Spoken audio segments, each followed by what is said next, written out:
Welcome to Mysteries to Die For and this toe tag. I am TG Wolff and I'm here with Jack, my piano player and producer. This is normally a podcast where we combine storytelling with original music to put you at the heart of a mystery. Today is a bonus episode that we call a toe tag. It's the first chapter from a fresh release in the mystery, thriller, or crime genre. And today we're going to take a little departure, not from reading the first chapter, but today's story is an adventure. It is Lafitte Lives by Christi Keating Sumich. All right, so as I said, Lafitte Lives is an adventure. New Orleans, 1831. Tobias Whitley, he's a sexton at St. Louis Cemetery No. 2, and is a man whose zest for life has died. A responsible professional, he notices that the nameplate on a crypt is falling away too soon and makes a startling discovery. A journal about the pirate Jean Lafitte, written by his brother, the man in the crypt. Now Tobias is on an adventure of his own to discover the truth about New Orleans' most infamous resident. Bottom line, Lafitte Lives is for you if you like historical fiction ripe with adventure, intrigue, and inspiration. All right, we are going to do chapter 1. It is a little bit of a lengthy chapter, so you'll get a really good feel for this story and for Tobias. Chapter 1, New Orleans, 1831. The worst part of the job was the smell. A decaying human body releases an oddly distinct scent. It is a horrid mixture of rotting eggs and cabbage, mothballs, feces, and an off-putting garlic-like odor, depending on the gases released at each stage of decomposition. Being an observant sort of chap, Tobias Whitley was well versed in the stink of human decay and able to discern how far along a body was in the process of decomposition based on the particular aroma the tomb was emitting. It might be a cloying reek or a putrid stench. The time of year was a contributing factor. The hot, humid summer months were the worst. So much rotting flesh in one place combined to produce a nauseating medley of noxious aromas so foul that even Tobias, who spent his days in the cemetery, felt his stomach churn as he inhaled the soupy air. Tobias had smelled foul odors before, of course.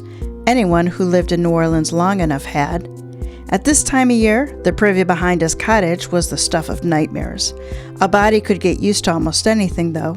Tobias had taught himself to focus instead on the delicate honeyed scent of the flowering sweet olive bushes planted in the courtyards of the homes all through the Vieux Carré, or French Quarter, as the Americans called it, for the express purposes of making the stench of so many privies in such close proximity more bearable. Similar aforethought had gone into the landscaping at St. Louis Cemetery No. 2, where Tobias had been sexton for nearly 3 years. Unfortunately, the ethereal scent of fragrant flowering bushes and trees planted along the perimeter and throughout the cemetery grounds were far too subtle to mask the stink. It invaded his nose and marched its way down to his mouth. He let out a breath that he'd been holding and put his sleeve up against his nose as he inhaled. He spit to rid himself of the foul taste. Both actions proved futile. It was no wonder. The body interred within the tomb he was cleaning had been laid to rest less than a year before, and the tomb's inhabitant to his right was even a fresher burial. As sexton, he was responsible for maintaining the cemetery. Some months were busier than others, and August was keeping him at 6 and 7s between all the yellow fever burials and the rains making a mess of the cemetery pathways. The cemetery had flooded recently, causing the crushed oyster shell gravel to flow into rivulets between the above-ground tombs and collect in the lowest spot. Unfortunately, the lowest spot was the site of a recently built tomb. The cemetery consisted of mainly above-ground tombs, whose care kept Tobias busy, though he remained fascinated by the structures. Above-ground burials were the custom here, in part due to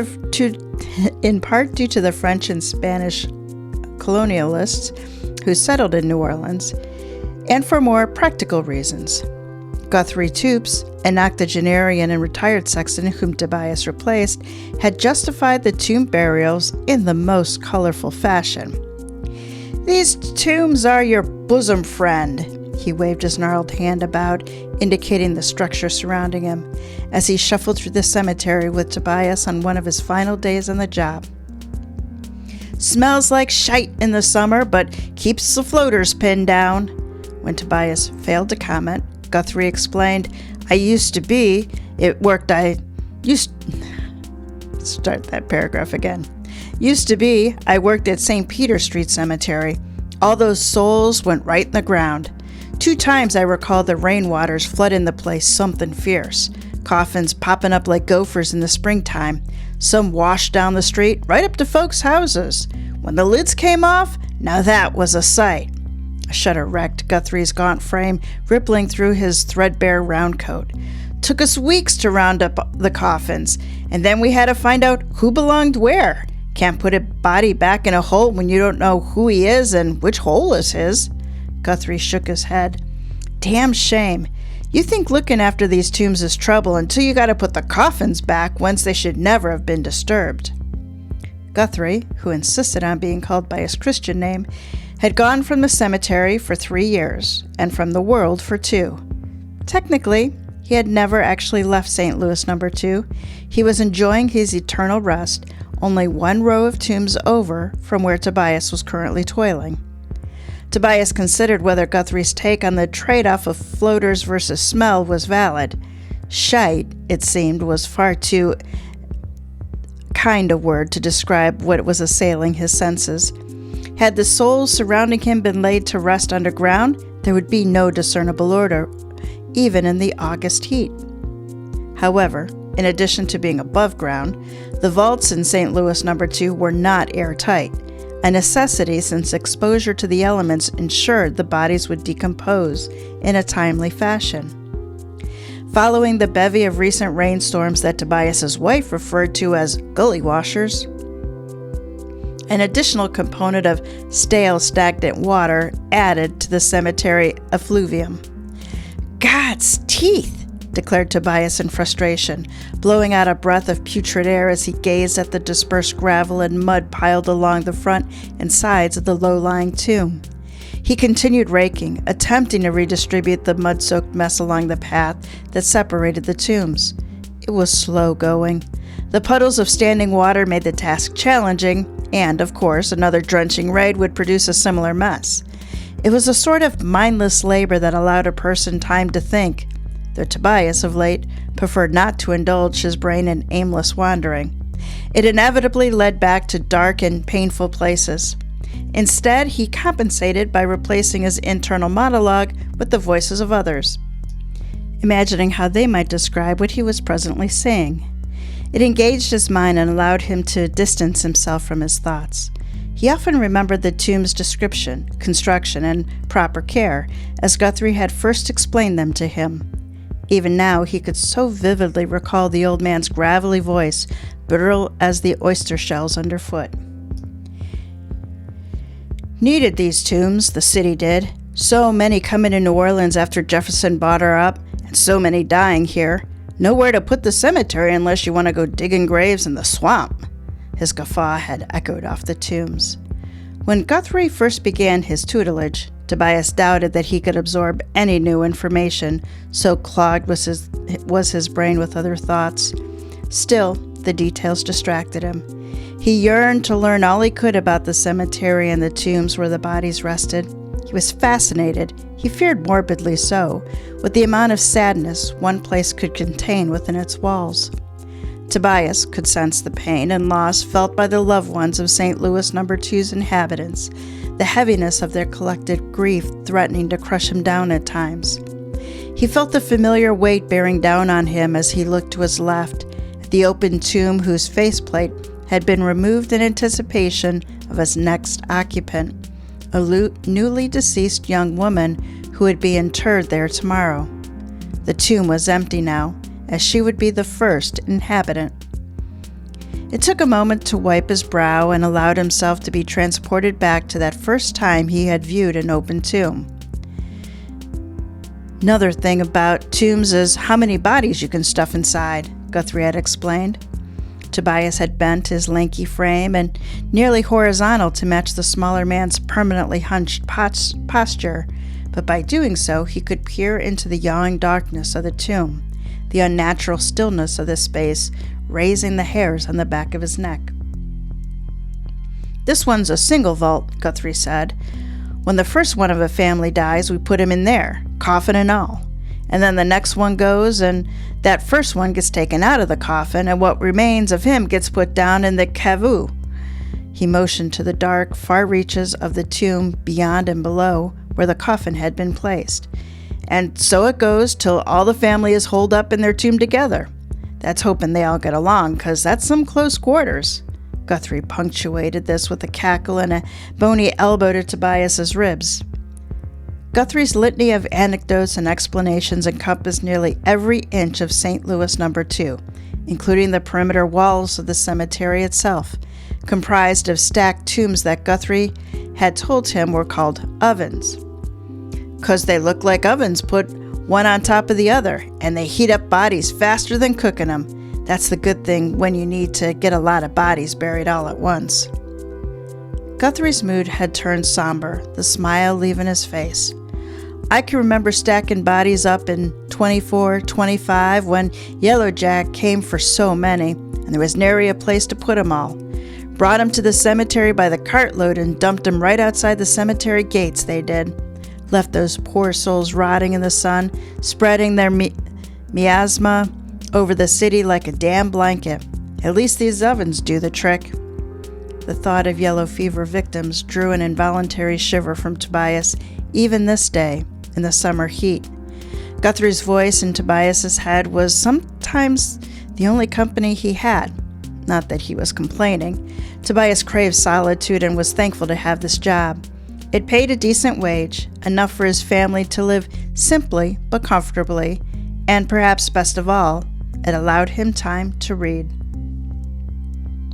He looked wistfully at his favorite reading bench, positioned in a particularly serene spot deep within the cemetery. The only sounds were the cooing of doves and the whining buzz of cicadas, so incessant this time of year as to become background noise. He felt the books weighed in his pocket, ever present, and beckoning him to take a break. His vision blurred.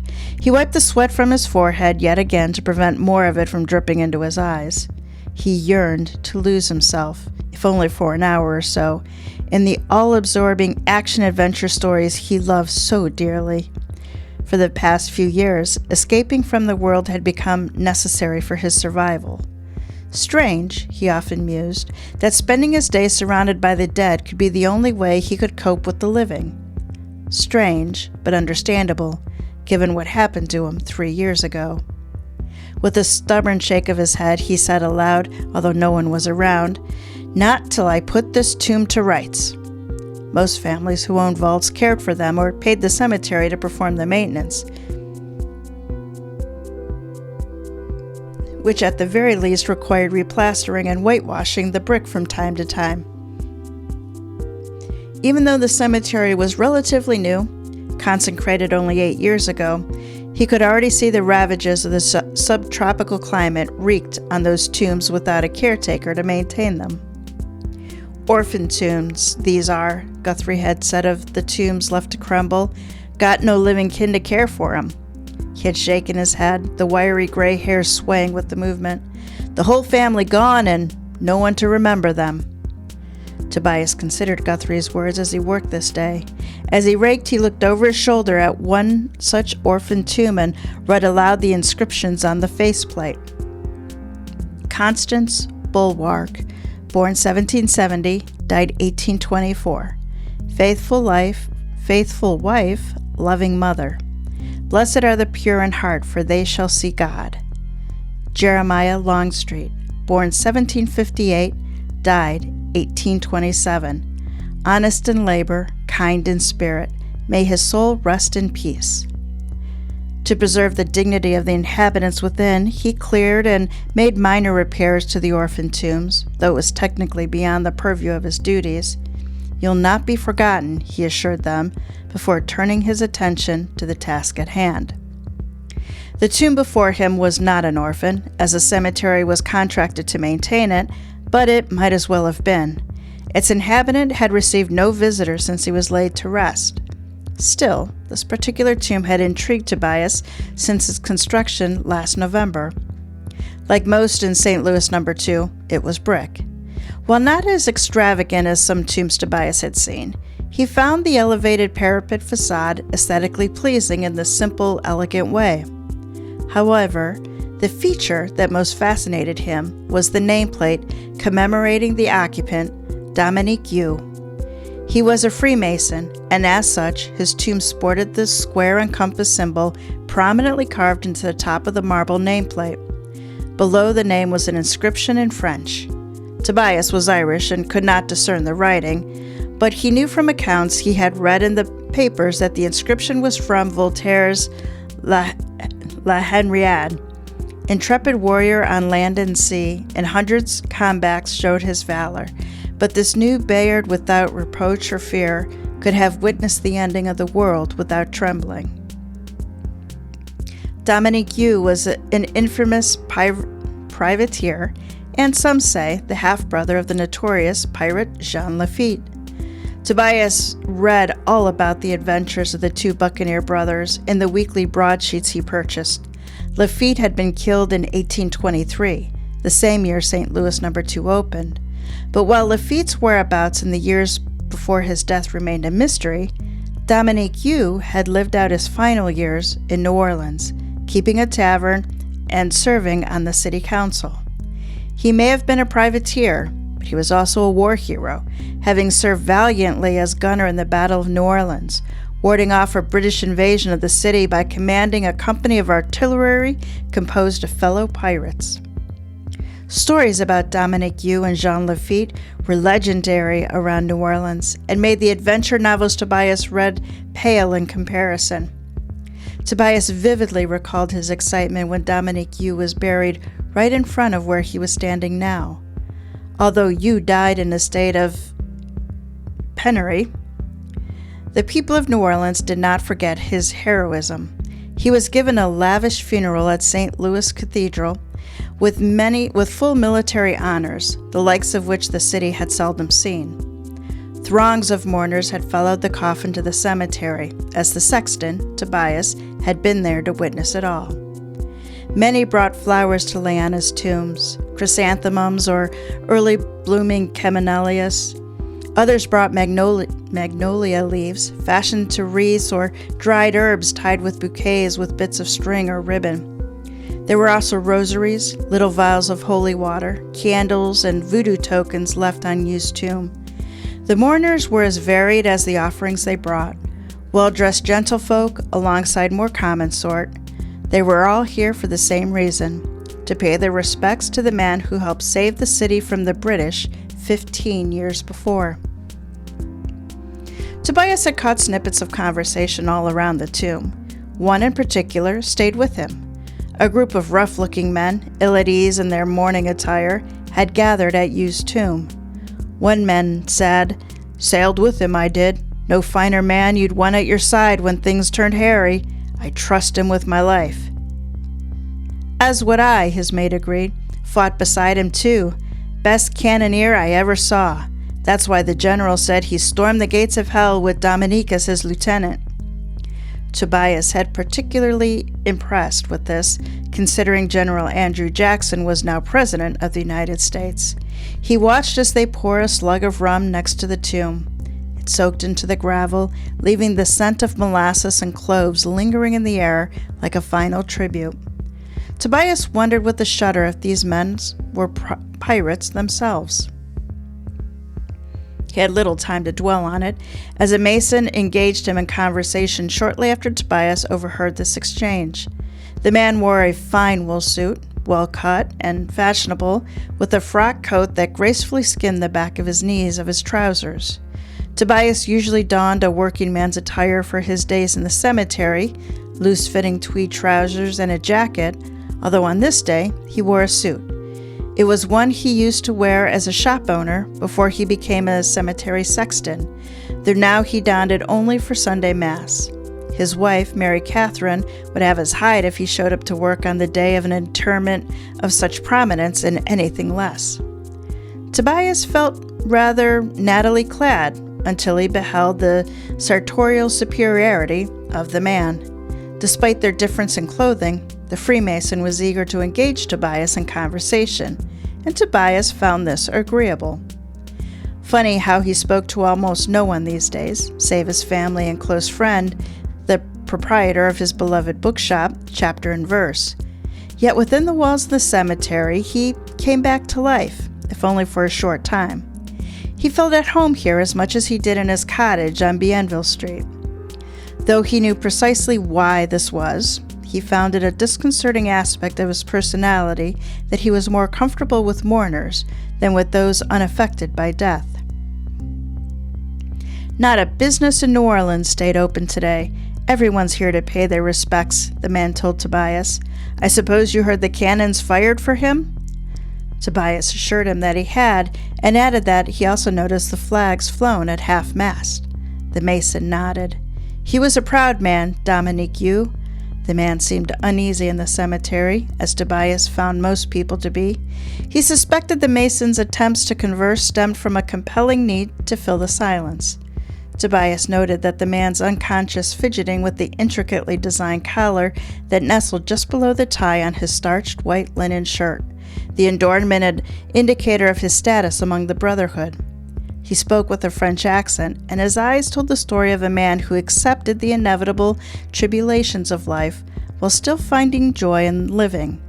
Tobias was immediately envious of him. Had not a penny to his name at the end, but did not tell a soul of his troubles. The man gazed wistfully at Dominique's tomb. Tobias would have left him to his thoughts, but he continued, We would have come to his aid, I can assure you of that, but Dominique was never one for charity. Tough old sailors rarely are. At least we could honor him in this way. With the tip of his top hat by his white-gloved hand, the man moved on, presumably finding Tobias too taciturn. Yet for all the military fanfare and grandeur surrounding the funeral, now, a mere 9 months later, the tomb lay quiet. Tobias had seen no visitors at the tomb since that day. Dominique Hugh had never married, and although he had been a rather upstanding citizen in the twilight of his life, he did not appear to have close friends, at least not that Tobias had seen. Close friends visited a grave from time to time, but not even his brothers from the Masonic Lodge had come, and those had been the folks most upset by his death, at least if public grieving were any indication. Then again, Tobias had seen a lot of grief in his tenure at the cemetery.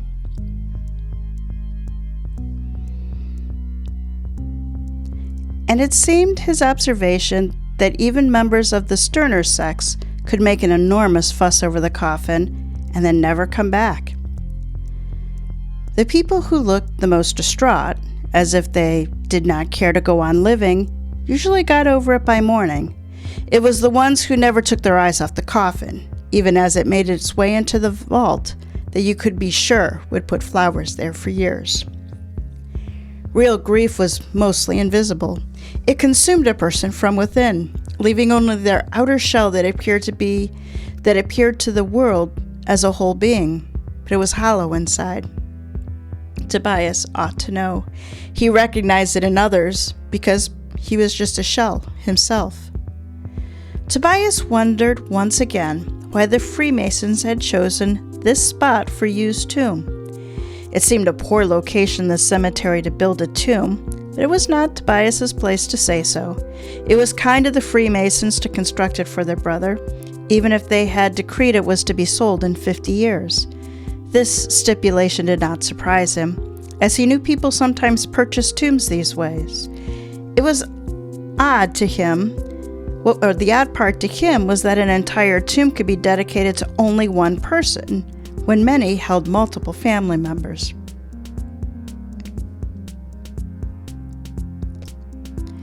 Tobias would have thought a single man with no surviving family, and one who did not have much money, would not need a whole tomb to himself. But perhaps his contribution as a war hero had moved some hearts to loosen their purse strings and fund this standalone vault. This was a monument to Captain Dominic Yu, and Tobias would do his part to honor his memory by mucking out the mess around the man's final resting place. He finished raking the gravel around the front, repositioning it as best he could amid the puddles that stubbornly lingered even with the scorching August sun. Now he moved to the side of the tomb, where the ground was slightly lower, causing even more water to pool. He could not do much else until the water drained, which might take a while in New Orleans. In the meantime, he could wipe away some of the mud that had splashed onto the tomb from the rainstorm. He pulled a clean rag out of his pocket and decided to concentrate on the nameplate on the front of the tomb.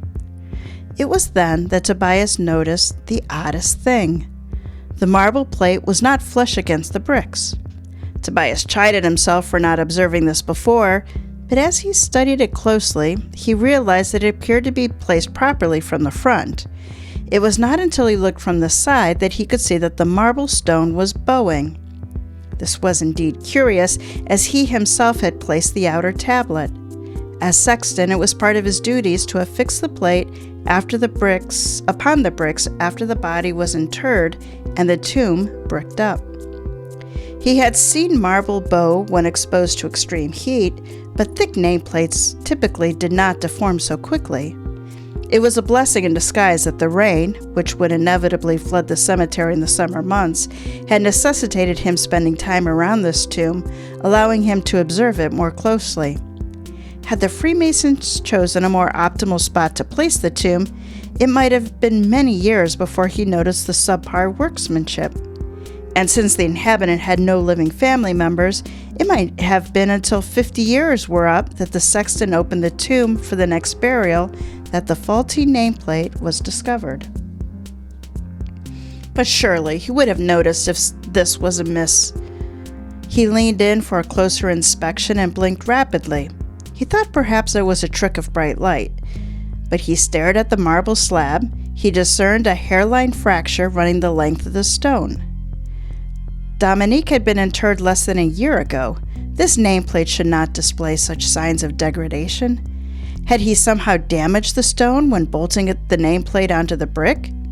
Utterly perplexed, Tobias pondered what he should do. He was exceedingly curious whether his workmanship was to blame for the bowing or cracking, or if it was a defect of the stone itself. He knew he should probably wait until he had help, but his inquisitive nature got the best of him, and he rushed off to retrieve his wrench.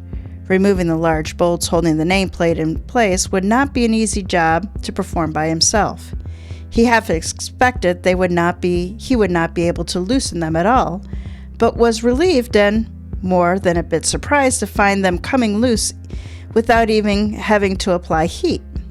He knew the stone would be too heavy to maneuver on his own, but he planned to slide it down to the ground once it was free from the brick on the front of the vault. With less effort than should have been required for such an undertaking, Tobias freed the marble slab and eased it down about a foot until it rested against the tomb. To conduct a proper inspection, he would need to see the back of the slab. The stone was indeed heavy and should have been cumbersome for two men to handle, yet Tobias was able, with some difficulty, to lay the slab on the ground so the back was visible. Instantly, he understood why he was able to maneuver it unassisted. The back of the marble had been carved out, and the stone, too thin in the center to withstand the intense heat, had bowed as a result. The thinned-out stone also accounted for the hairline fracture Tobias noticed. This nameplate was not the solid, thick slab he had affixed to Dominique's vault 9 months ago. This slab had been altered and reattached, unbeknownst to him. Tobias did not need to ponder why someone had done this, because nestled within the carved-out space was a book. All right, that is the first chapter of Lafitte Lives. So Lafitte Lives is really a story within a story. The outer story is that of Tobias Whitley, a former bookstore owner who is now the New Orleans cemetery sexton, who you just met. Tobias lives with grief and guilt, and that was certainly alluded to. And the thing is, he's certain he deserves it. His wife, Mary Catherine, is a fiery woman who is managing her house, 2 boys, and her grieving husband. And together, they are translating and working through the journal, the one that Tobias just found, because, just maybe, there's treasure at the end of it. The inside story is that of Jean Lafitte.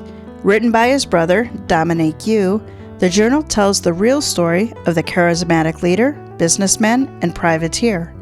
Though his brother's sometimes first-person, sometimes farther removed accounts, we see Lafitte's highest highs and his lowest lows. But most importantly, we see him as a whole and complete person. The Jean Lafitte story is told journal style, written third-person passages. Now, this is not my favorite storytelling style, but Sumich combined the look-back journal sections with the modern telling of the story by Tobias, like you just heard in Chapter 1. And this alternating style, it really worked for me, telling Lafitte's story in a period-appropriate way while drawing me in until I was deeply involved in Tobias Whitley and his family. It just totally worked. It's very common, back in that 1800s timetable that stories were told through these journal entries. And while they're always well written, I find them just to be a little bit detached from the action, right? Because you're reading it on a letter. And you are here, but those passages are, number one, very well written, and then number two, again, they alternate with what Tobias is doing and his own version of an adventure. So, really well done. I have to say, my favorite part of the story is Mary Catherine Whitney. She is an educated woman with a hot temper, and she was hysterical. I loved every scene she appeared in. Lafitte Lives was released by Level Best Books and is promoted by Partners in Crime Tours and is available from Amazon and other book retailers. About our author, Christi Keating Sumich. Christi holds a PhD in history from Tulane University and a master's degree in English. Her research field is 17th century disease and healing. She combines her fascination with history with her love of the mystery genre in her fiction. Lafitte Lives is her debut novel, centered on her ancestor, the notorious pirate Jean Lafitte. She is also the author of the Old New Orleans Bookshop series, featuring characters from the Lafitte Lives. The Swamp Gold is the first book in that series. Christi is also part of a writing team with her mother, Sharon Keating. They are co-authors of Hauntingly Good Spirits, New Orleans Cocktails to Die For. Hey, that sounds like something Mysteries to Die For can get into. And the Brandy Milk Punch, part of the iconic New Orleans Cocktail series. You can catch up with Christi on her website, christisumich.com, and her socials. Those links will be in the show notes. On June 11th, join us, Mysteries to Die For, and Partners in Crime Tours for a deep dive into the things that make really great mysteries kind of just okay. It's 10 ways to make a mystery mediocre with TG and Jack. Links are in the show notes or can be found on PICT Social and their website, partnersincrimevbt.com. Warning, we do a whole lot of sarcasm in this presentation. Come back next week for Season 9, Stuff That Can Kill You. It's my turn in the morgue, where motion is the sticky means of murder. It's Time to Die, a short story adaptation of The Mystery of the Downs by John Watson and Arthur J. Reese. All right, Jack, take us out.